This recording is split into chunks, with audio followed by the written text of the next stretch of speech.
नमस्कार दोस्तों, ब्रेकिंग राज न्यूज में आप सभी का स्वागत है। दोस्तों, आज हम बात कर रहे हैं ग्वालियर के महाराज मोदी के दामाद केंद्रीय मंत्री ज्योतिरादित्य सिंधिया की, जिन्हें आज ग्वालियर जिला कोर्ट ने करारा झटका दिया।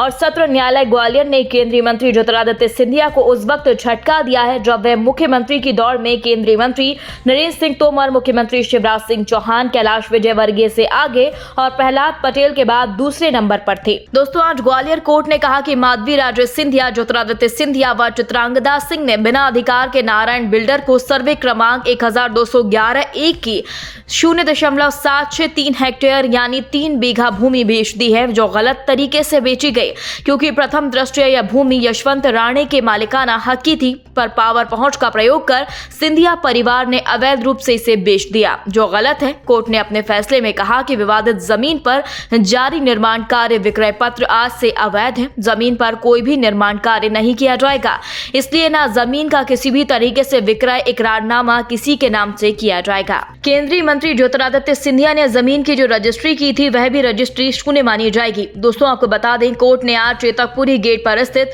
बंधन गार्डन के पास बन रही उस बहुमंजिला इमारत की नींव हिलाई है, जिसे सिंधिया ने अपने पावर का गलत इस्तेमाल कर बनवा लिया था। दोस्तों, आपको बता दें, यशवंत राव राणे ने अतिरिक्त सत्र न्यायालय में न्यायिक मजिस्ट्रेट के आदेश को चुनौती दी थी। उनकी ओर से तर्क दिया गया कि ललितपुर मौजे सर्वे क्रमांक 1211-1, 1211-2 और 1211-3 की 6 बीघा 4 बिस्वा भूमि उसके मालिकाना हक की थी। उन्होंने बताया कि वर्षों से उनके पिता इस जमीन पर खेती करते आ रहे थे। यही नहीं, सरकारी दस्तावेज इसके गवाह हैं, क्योंकि सरकारी दस्तावेज में जमीन उनके पिता के नाम पर दर्ज थी। इसलिए जमीन के खसरा क्रमांक खाना नंबर 12 में माधवराव सिंधिया का नाम दर्ज किया गया। नाम दर्ज करने से पहले न उनको नोटिस दिया गया और न सूचना दी गई। उन्होंने गलत तरीके से जमीन के दस्तावेजों में हेराफेरी की। जमीन का हिस्सा नारायण बिल्डर को बेच दिया गया। कोर्ट ने कलेक्टर, नगर निगम, सिंधिया, नारायण बिल्डर्स एवं डेवलपर्स से जवाब मांगा है, लेकिन सिंधिया की ओर से जवाब अभी तक नहीं दिया गया, जिसके चलते कोर्ट ने सिंधिया को एक पक्षीय घोषित कर दिया है। वादी के अधिवक्ता आर.के. सोनी का कहना है कि रजिस्ट्री भी शून्य की गई। सिंधिया को जमीन बेचने का हक नहीं था। 6 बीघा 4 बिस्वा की यह जमीन यशवंत राव राणे के मालिकाना हक की मानी है और कोर्ट ने कहा है कि सर्वे क्रमांक 1211-1 की 3 बीघा जमीन के खाना नंबर 12 में माधवराव सिंधिया का नाम आखिर कैसे आया, इस साबित करने का दायित्व माधवी राजे सिंधिया, ज्योतिरादित्य सिंधिया व चित्रांगदा सिंह का था, लेकिन उन्होंने कोई भी मौखिक व दस्तावेजी साक्ष्य पेश नहीं किए। वहीं किस सक्षम प्राधिकारी ने कॉलम नंबर 12 में माधवराव सिंधिया का नाम दर्ज किया, यह भी स्पष्ट नहीं है।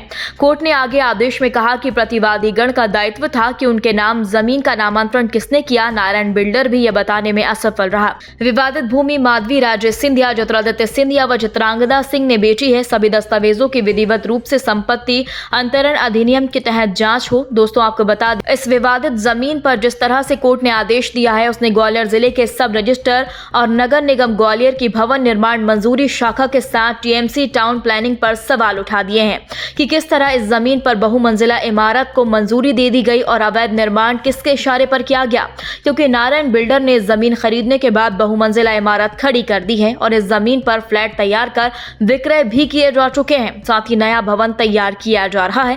इसके अलावा मैरिज गार्डन भी संचालित हो रहा है, जबकि इस जमीन पर लगातार विवाद जारी है। नगर निगम कलेक्टर कार्यालय के साथ टाउन कंट्री प्लानिंग को भी विवादित जमीन के बारे में पता था।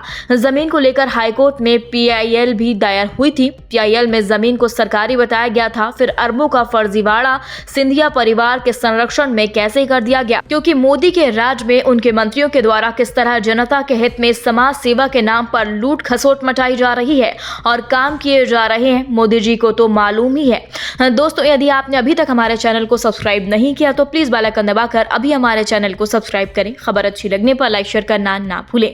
अगली ताजा खबर के साथ हम जल्द ही आपके बीच हाजिर होंगे। तब तक के लिए नमस्कार, जय हिंद।